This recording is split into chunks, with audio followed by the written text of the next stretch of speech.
கண்ணதாசன் சொன்ன மாதிரி வந்தவரெல்லாம் தங்கிவிட்டால் அந்த பூமியில் நமக்கு இடம் இல்லைன்னு சொன்ன மாதிரி திடீர்னு ஒரு 10 நாளைக்கு முன்னால் நினைக்கிறேன் எனக்கு ஆர்பி சௌத்ரியை நீ போய் பாரு. பட் என்னன்னா அந்த வலியான மரணம் அவருக்கு கிடைக்காம ஒரு பூ மரணம் கிடைச்சிருந்து. நான் நிறைய பேட்டிகள் கூட சொல்லியிருக்கேன், இப்படி தான் இருப்பார்.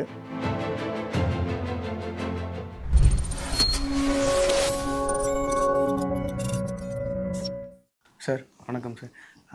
ரீசெண்ட் நேத்தி வந்து ஒரு பயங்கரமான ஒரு செய்தி, திரைத்துறையே வந்து ரொம்ப வருத்தமான ஒரு செய்தியாக இருந்தது. ஆர்பி சௌத்ரி சார் நம்மளோட இல்லை அப்படின்றது. ஸோ நீங்கள் அதை பார்த்தீங்களா நியூஸு? ஸோ என்ன உங்களுடைய மனநிலையாக இருக்குது? ஆக்சுவலாக நமக்கு அப்பா அம்மா, அதுக்கு அடுத்து இவரும் ஒரு அப்பா தான். நம்ம அப்பாவை விட ஒருபடி மேலானவர்னு கூட சொல்லலாம். ஏன்னா நம்ம அப்பாவால் கூட நமக்கு ஒரு இவ்வளோ பெரிய உதவி ஒரு அவசரத்துக்கு பண்ணியிருக்க முடியாது. நிலைமையில அவங்க இல்லை, இவர் இருந்தார்.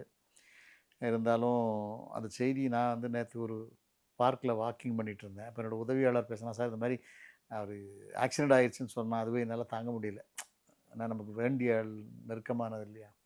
இல்லைப்பா என்ன சொல்கிறேன்னா, இல்லை சார் இறந்துட்டாருன்னு சொல்கிறாங்க, நான் அதிகாரப்பூர்வமாக செய்தி வரல அப்படின்னு. எனக்கு என்னடா பண்ணுறதுன்னு எனக்கு ஒன்றும் புரியலை. டக்குன்னு விக்ரமன் சாருக்கு அடித்தேன், டைரக்டர் விக்ரமன் சார்கிட்ட பேசினேன். அவர் நான் அதை கூட சொல்ல முடியாமல் தயங்கி சொன்னேன், சார் சௌத்ரி சாருக்கு ஏதோ ஒரு சின்ன ஆக்சிடெண்ட்னு சொல்கிறாங்களா சார், அது என்ன உண்மையா சார்? சின்ன ஆக்சிடெண்ட் இல்லைங்க, பெரிய ஆக்சிடெண்ட்டு, இறந்துட்டாருன்னு சொல்கிறாங்கங்க. தூக்கி வாரி போட்டுச்சு. என்னடா இதுக்கு இடையில் எனக்கு ஒரு சின்ன ஒரு 10 நாளைக்கு முன்னால் ஒரு சின்ன ஒரு இன்ட்யூஷன் எனக்கு ஏற்பட்டுச்சு. நான் எங்கள் பாரம்பரிய சாமியான போத்தி சுப்பையாங்கிற ஒரு சித்தரை கும்பிட்டுக்கிட்டு திடீர்னு ஒரு 10 நாளைக்கு முன்னால் நினைக்கிறேன் எனக்கு ஆர்பி சௌத்ரியை நீ போய் பாரு. ஒருவேளை நம்ம கண்ணாத்தால் திருநெல்வேலி படம் பண்ணோம், ஏதாவது ஒரு படம் பண்ணுறதுக்கு, சாமி படம் எம்மி படம் ஏதாவது பண்ணுறதுக்கு அனுப்ப சொல்கிறாரா அந்த சித்தர். எனக்கு ஒரு உத்தரவு வருது, அவர் உயிரோடு இருக்கும்போதே பார்த்துறேன் அப்படின்னாரு. எனக்கு நான் ஒரு மாதிரி எனக்கு கொஞ்சம் பயமாக இருந்துச்சு, ஏதோ ஒரு தப்பு நடக்க போகுது. நான் சௌத்ரி சாரை உடனே பார்த்துடணும், ஏன்னா என்னோடய குரு, மானசீக குரு, வாழ வைத்த தெய்வம், கிட்டத்தட்ட பார்த்துடணும் அப்படின்னு முடிவு பண்ணி நான் உடனே சார் ஆஃபீஸ்க்கு ஃபோன் பண்ணேன். எங்கள் ரம்மான்னு ஒரு அம்மா இருந்தாங்க. இந்த ரம்மா அந்த மாதிரி நான் சாரை பார்க்கணுமே. என்ன சார் ரொம்ப நாளாக ஆச்சு வரல, கிட்டத்தட்ட 10 வருஷம் ஆச்சு நான் அவரை நேரில் பார்த்து. இடையில 2 வாட்டி ஃபோன் பண்ணியிருக்கேன், 10 வருஷம் பார்க்கல. 10 வருஷம் பார்க்காதானா 10 நாளைக்கு முன்னால் பார்க்கணுங்கிற எனக்கு ஒரு உத்தரவு வருது. நான் போயிட்டேன். ஃபோட்டோ எடுக்கணும், அவரோட நம்ம சால்வையும் போடணும்னு ஒரு டவல் ஒன்று வாங்கிக்கிட்டு, பெரிய டவல், சால்வை வேண்டாம் அது பயன்படாது, இது யூஸ் ஆகும் அப்படின்னு சொல்லி நான் போயிட்டு சாரை பார்க்க போகிறேன். பிருந்தா சாரதின்னு ஒரு ரைட்டர் இருக்கார் இல்லையா, டயலாக் ரைட்டர், கவிஞர், எனக்கு நண்பர் தான். சாரை பார்த்துட்டு வெளியே வராரு, நான் உள்ளே போகிறேன். வணக்கம் சார்னு இவர்கிட்ட பேசிவிட்டு சாரை பார்க்க வந்தேன் அப்படின்னு. பாருங்கள் ஃப்ரீயாக தான் இருக்கார். 10 வருஷத்துக்கு அப்புறம் அவரை பார்க்குறேன். பார்த்தோம் எனக்கு ஒன்றும் புரியலை. என்னையா ரொம்ப வருஷம் ஆச்சு தான் அப்படி வேலையாகிட்டேன், என்னையா பண்ணுற? நடிச்சுக்கிட்டு இருக்கேன் சார். ஆமாம் ஏதாவது ஒன்று பண்ணணும் இல்லை? ஆமாம் சார். காலில் விழுந்தேன். ஓ நல்லா இருக்கியா இல்லை சார், திடீர்னு உங்களை பார்க்கணும்னு தோணுச்சு, அதனால் வந்தேன். இந்த சால்வை போட்டுக்கிறேன். எதுக்கே இதெல்லாம் சும்மா முடியாது. இல்லை சார் இருக்கட்டும்னு சொல்லி நான் வாங்கிட்டு வந்துட்டேன். சார் ஒரு ஃபோட்டோ எடுத்துக்கிறேன் அப்படின்னு சொல்லி ஸ்டாஃபை கூப்பிட்டு ஒரு ஃபோட்டோ அடியா அப்படின்னாரு. ஒரு ஃபோட்டோ எடுத்தோம். ஆனால் அந்த ஃபோட்டோ தான் நான் இந்த ரீசெண்டாக பார்த்தேன் சார். அது நேத்தி எடுத்த மாதிரி அந்த ஒரு ஃபீலில் இருந்துச்சு. அவ்வளோ 10 நாளைக்கு முன்னால் எடுத்தோம். சொல்லிட்டு என்கிட்ட சொல்கிறாரு, நான் ராஜஸ்தான் போயிட்டு வந்த அப்புறம் மீட் பண்ணுவோம், இந்த கதைகள்லாம் கொஞ்சம் கேட்பேன், நீ கூட மாட்டியா, ஃப்ரீயாக தானே இருக்க, வாயா, நமக்கும் வயசாகுது இல்லை அப்படின்னாரு. சும்மா சார் வயசான மாதிரி தெரியல சார், நல்லா ஹெல்த்தியாக இருக்குது சார், நல்லா இருக்கீங்க சார், கொஞ்சம் டை அடிக்காமல் ஒரு மாதிரியே விட்டுருக்கீங்க சார், கேஷுவலாக பேசுகிறேன். அப்போ உட்காந்து பேசிகிட்டு இருந்தோம். கதைலாம் கேட்கணும், ஏன் வாயா, சும்மா டிஸ்கஷன் மாதிரி, நம்ம பழைய ஆட்களாக இருந்தால் நமக்கு பரிச்சயப்பட்ட ஆளாக இருந்தால் நல்லா இருக்குது நல்லா இல்லைன்னு ஓப்பனாக சொல்கிற ஆள் நீங்கள்லாம் வாங்க அப்படின்னாரு. சரி நான் வரேன் சார், அதுக்கு உனக்கு ஒரு பேமெண்ட் கொடுத்துருவோம் ஐயா. இதில் ஒன்றும் வேணாம் சார், நன்றிக்கடன், நாங்கள் காலமெல்லாம் நன்றிக்கடன் பட்டிருக்கோம், சும்மா நான் வந்து பாக்கியம் சார், உங்கள் கூட உட்காந்து டிஸ்கஸ் பண்ணுறது பாக்கியம், நான் வரேன் சார். இன்னொன்று சொன்னார், அவர் என் வீட்டுக்கு ஏற்றால சாலி கிராமத்தில் பிரசாத்தில் பக்கத்தில் ஒரு இடம் வாங்கி பில்டிங் கட்டிக்கிட்டு இருக்கார், அது அவரோட ஓன் இடம். அங்கே தான் அவர் வீடு கட்டிக்கிட்டு இருக்கேன், ஒரு பில்டிங், யாராவது நல்ல பேங்க் இருந்தால் சொல்லியா, வாடகைக்கு கூட யாராவது ஃப்ரெண்ட்ஸ் இருந்தால் சொல்லியா கொடுத்துடலான்னாரு. அதையும் சார்ட்ட நம்பர் வாங்குகிறேன். கிட்டத்தட்ட 10 வருஷம் கழிச்சு அவருடைய ஃபோன் நம்பர் அப்போ தான் மறுபடியும் வாங்குகிறேன். அதே நம்பர் 984101 ஆரம்பிக்கும், அதே நம்பர். அதையும் வாங்கிட்டு சரி சார் நான் போயிட்டு வரேன்னு சொல்லி, அப்புறம் ஒரு 5 நாளைக்கு மேலே அந்த பேங்க்காரர் எனக்கு ஃபோன் பண்ணான், சார் எங்களுக்கு கனரா பேங்க் ஒரு இடம் வேணும், அதை பார்க்கலாமான்னா. அப்புறம் சார்ட்ட பேசுகிறேன், நான் ராஜஸ்தான்லேருந்து வந்துடுறேயா பேசுவேன்யா சொல்லு நீ போய் காட்டு நான் ஏற்பாடு பண்ணுறேன்ட்டு. சரி சார் ஓகே. திடீர்னு இந்த செய்தி.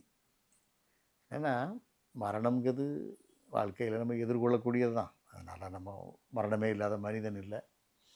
கண்ணதாசன் சொன்னது மாதிரி வந்தவரெல்லாம் தங்கிவிட்டால் இந்த மண்ணில் வாழ்வதற்கு நமக்கு இடமேது சொன்னது மாதிரி.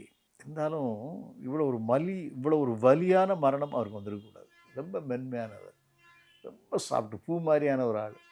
எதற்குமே அதிர்ச்சி அடைய மாட்டார், எதையும் பேரானந்தம் பட மாட்டார். நான் நிறைய பேட்டிகளை கூட சொல்லியிருக்கேன், இப்படி தான் இருப்பார். நல்லா இருக்கும் ரியாக்ஷன். வாங்க நல்லா இருக்கீங்களான்னு கேட்டால் கூட அதிகம் பேச மாட்டார், ஒரு மாதிரி ரியாக்ஷன்லேயே போவார். நான் புது வசந்தம் வாங்கினேன், 90 வாங்கினேன். எனக்கு கிட்டத்தட்ட 36 வருஷம் சவுத்தி சாரோட பரிச்சயம் உண்டு. முதல்ல நான் பார்த்துருக்கேன் அவரை. இப்போ அவருக்கு 80 வயசு இருக்குன்னு நினைக்கிறேன்.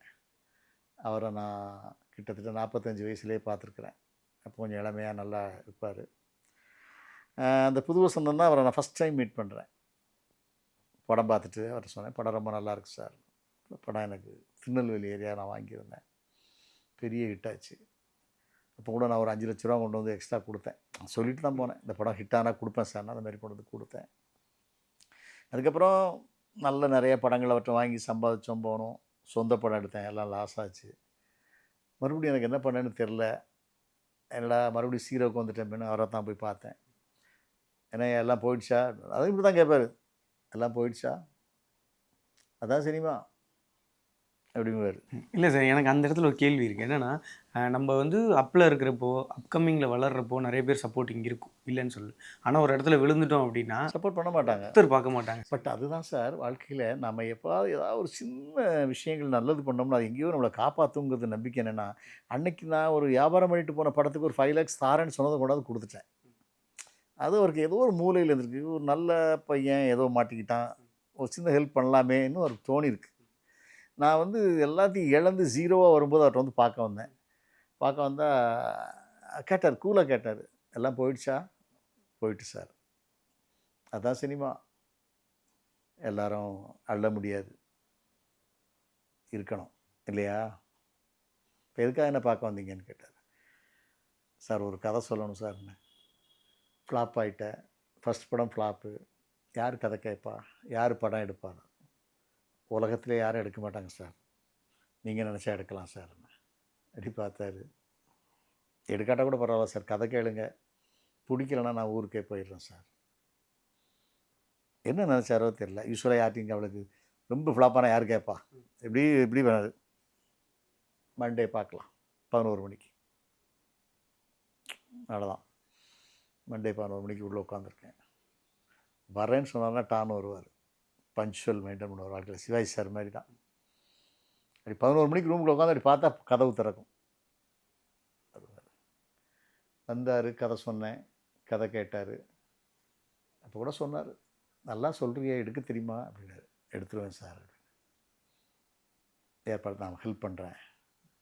கண்ணாத்தா பொண்ணாத்தெல்லாம் என் பேனரில் வந்தால் நல்லா இருக்காது, ஒன்றே ப்ரொடியூசர் ஆக்குறேன், நீ ப்ரொடியூசராக இருந்து நீயே டைரக்ட் பண்ண, ஃபைனான்ஸ் நான் பண்ணுறேன். எவ்வளோ வரும்னார்? 1 கோடி ரூபா வரும் சார், 20 lakhs தரேன் ஃபஸ்ட்டு, 1 கோடி நான் ஃபைனான்ஸ் பண்ணுறேன். பையனை கூப்பிட்டார், சுரேஷ் சார். சுரேஷருக்கு ஒரு 20 lakhs கொடு.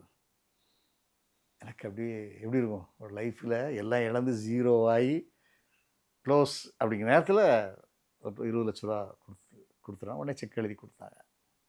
இப்போ சுரேஷ் அப்படி போன பிறகு சொல்கிறாரு, நம்ம 2 பேருக்குள்ள ஒன்று பேசலாமான்னாரு. சொல்லுங்கள் சார், இந்த 20 lakhs வச்சு நீ படம் எடு, என்கிட்ட கொண்டாந்து போட்டு காட்டு, நல்லா இருந்தால் கண்டினியூ பண்ணுறேன், இல்லைன்னா க்ளோஸ் பண்ணிடலாம்ல, வேஸ்ட் பண்ண வேண்டாம்ல பணத்தை அப்படின்னாரு. கரெக்டு தான் சார், ஓகே சார். 20 days படம் எடுத்துகிட்டு வந்து 20 lakhsக்கு ஒரு 20 நாள் படம் எடுத்துகிட்டு வந்துட்டேன்.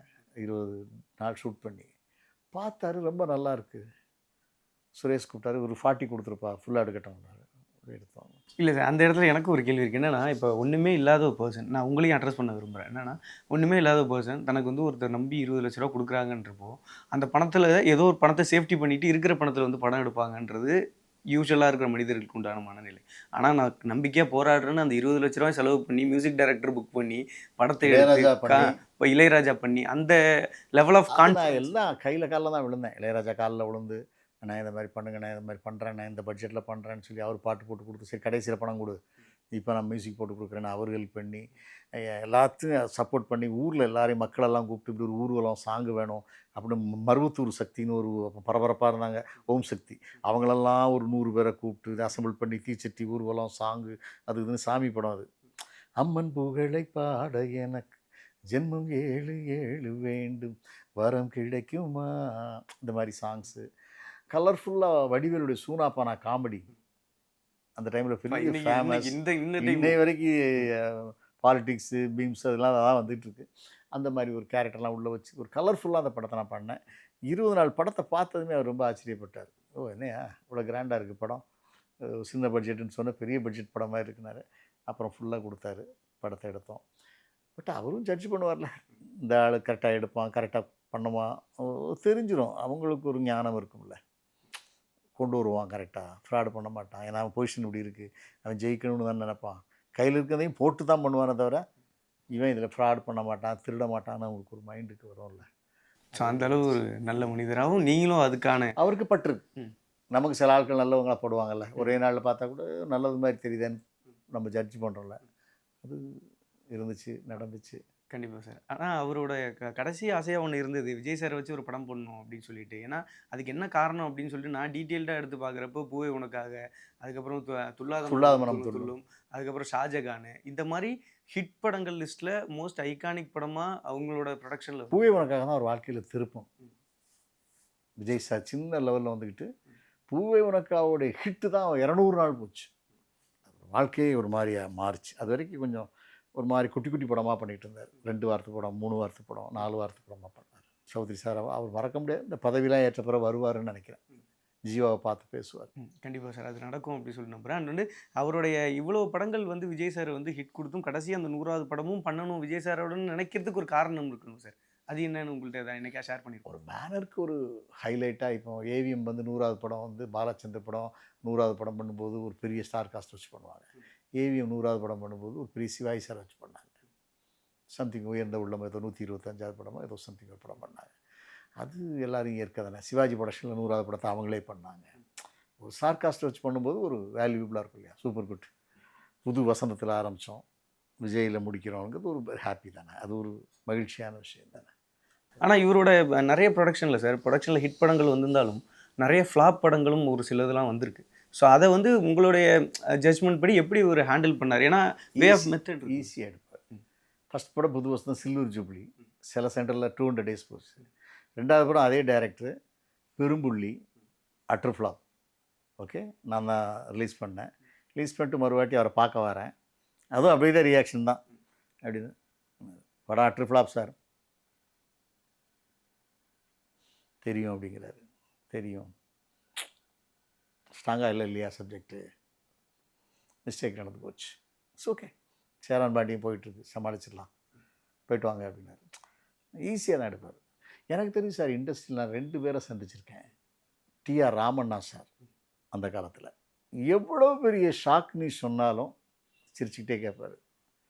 அண்ணன் நம்ம செட்டு போட்டலாம் அண்ணன். ப்ரொடக்ஷன் மேனேஜர் வந்து ராமண்ணாட்ட சொல்லுவாங்க, அந்த காலத்தில் 5 லட்ச ரூபா செட்டு, பெரிய செட்டு.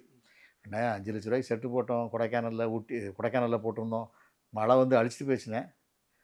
அப்படியாயா, என்ன பண்ணுறது, இன்னும் ஒன்று போட்டுருங்க, சரியா போங்க, அப்படி தான் பேசுவார். அதுமாதிரி ராமண்ணா சார் பெரிய வெற்றி படமெல்லாம் கொடுத்துருக்காரு. நாம் 3 எழுத்து, சொர்க்கம், எம்ஜிஆர் வச்சு நிறைய படம் பண்ணியிருக்காரு. எம்ஜிஆர் வச்சு பல சூப்பர் ஹிட் பண்ணியிருக்காரு. மர்மயோகி பல படம் பண்ணியிருக்காரு. அந்த படங்கள்லாம் பண்ணும்போது கூட அவர் வெற்றி, பெரிய வெற்றின்னு சொல்லுவாங்க. அப்படியாயா, ஜெயிச்சிருச்சா, ஓகேயா, அவ்வளோதான் பேசுவார். அதுமாதிரி ஃப்ளாப் ஆகிட்டா கூட ஃப்ளாப் ஆகிட்டோ, ஓ பரவாயில்லையா. அது நான் பார்த்ததில் 2 மனிதர். நம்பர் 1 ராமண்ணா சார் பார்த்தேன், அதுக்கப்புறம் சௌத்ரி சார் பார்த்தேன். அதிராத மனிதர்கள், மிரளாத மனிதர்கள், எதையும் எளிதாக ஏற்றுக்கொண்ட மனிதர்கள். அதனால் அவங்களுக்கு வாழ்க்கையில் நோய் வராது. இந்த ஆக்சிடெண்ட்டுங்கிறது நடந்துச்சு. அதில் ஒரு 100 வயசு வரைக்கும் வாழ்ந்துருப்பார். அவருடைய ஹெல்த்துக்கு, அவருடைய 80லேயும் அப்படி இருந்தார். நான் பார்க்குறவங்க பார்த்தீங்களா ஃபோட்டோவை, அப்படி நிமிர்ந்து அப்படி நிற்கிறார். நம்ம கூட கொஞ்சம் அப்படி வளைஞ்சு வளைஞ்சு நிற்கிறோம். அப்படி இருப்பார். வாக்கிங் நல்லா போவார். Pure vegetarian. எந்த பேட் ஹேபிட்டும் கிடையாது. அப்படி 100 வயசு வரைக்கும் ஓட வேண்டிய ஆள். ஒரு கர்மா அவர். ஆனால் சார் அந்த சினிமாக்குள்ளே 2 விஷயம் வந்து சொல்லுவாங்க. என்னென்னா பேட் ஹேபிட் இல்லாமல் இருக்கிறதே பெரிய குட் ஹேபிட் அப்படின்றத சொல்லுவாங்க. ஸோ அதை ஒரு ப்ரொடியூசராக இருந்து மெயின்டைன் பண்ணுறதுன்றது இன்னும் ஒரு பெரிய அவருடைய விஷயம் அது. பிறவி அப்படி, வளர்ப்பு அப்படி. அது அவருக்கு எவ்வளோ சூழ்நிலைகளையும் தவறு பண்ணாமல் இருந்தார். கட்டுப்பாடு உள்ள ஆள், சுய கட்டுப்பாடு உள்ள ஆள். அதெல்லாம் ரொம்ப தப்புன்னு நினைக்கிறாள். சச்சா, ஒரு மட்டன் சாப்பிட்றதே, முட்டை சாப்பிட்றதே தப்புன்னு நினைக்கிறாள். எப்படி தப்பு பண்ணுவார் முடியும்? ஒரு தண்ணி அடிக்க எப்படி முடியும்? எக்கு பியூர் வெஜ் அப்படிதான் சாப்பிட்டார். ஒரு யங் டேரக்டரை இன்ட்ரோ பண்ணணும் அப்படின்னா இப்போ இருக்கிற ப்ரொடியூசர்கள் எத்தனை பேர் அதை ஓகேன்னு சொல்லுவாங்கன்னு தெரியல. ஏன்னா செகண்ட் படம், தேர்ட் படத்துக்குள்ள தான் அவங்களுக்கான வாய்ப்புகள் கொடுப்பாங்க. பெரிய விஷயம் அது.